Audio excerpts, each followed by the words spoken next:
I kind of think Judge Harvey must have obviously he was waiting on to see if they could get a settlement, and they did. And so I think the Watson camp had to know that if they let it to go to Harvey, it was going to be a lot worse than this. So I think settling for Watson is truly settling. I think the NFL was able to get more than the 6 games, which is what they felt. They couldn't get the 1 year, but at the end of the day, it was a settlement. The money is going to a charitable foundation, which is important.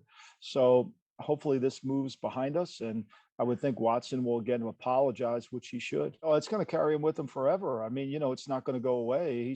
But he's going to have to demonstrate, not through his words, through his actions, that he's not the person that has been accused of all this indiscretion. So he can control that by his behavior, by what he is able to do, by his actions. And I think that's something he needs to do desperately. I think he needs to work on that. In the 11 weeks he's away from the Browns football team, he should start on that. If you're in that Browns front office now, is Jacoby Brissett the answer, or there's rumblings about Jimmy Garoppolo? What's your take on that?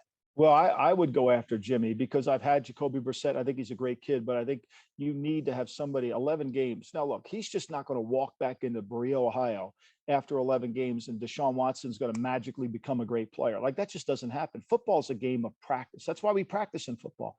And he's going to miss a lot of practice. So the fact that when he's going to be really in his groove, maybe not till week 14.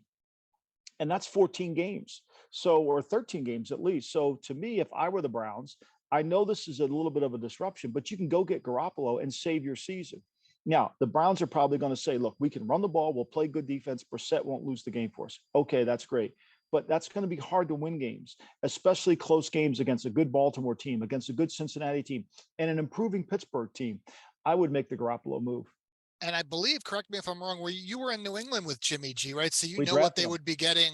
Yeah. What would the guy's won 33 games in the National Football League. You can say, well, he lost the Super Bowl. He gets blamed for everything in San Francisco. But without him, Kyle Shanahan is 3 games under 500 as a head coach. Without Jimmy Garoppolo, he would be significantly under 500. Garoppolo won a lot of games. Now that he played, and he understands this is really important.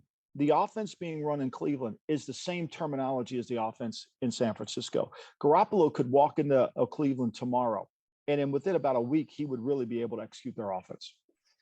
Is there any scenario, let's say they went out and got Garoppolo and they were excelling when the time comes for Deshaun to come back, or the financial investment in him, there could never be a quarterback controversy in Cleveland? Well, it's the Cleveland's in a no-lose situation. Say Jimmy wins, and he's going to become a free agent at the end of the year. They can get a compensatory pick for him. And so it behooves them to win. It behooves Jimmy to go there and win. He wants to save his career. And look, this notion that Deshaun's just going to come back in week 12 and all of a sudden magically score, throw 4 touchdown passes and dominate the NFL, that's unrealistic. That's not even remotely accurate.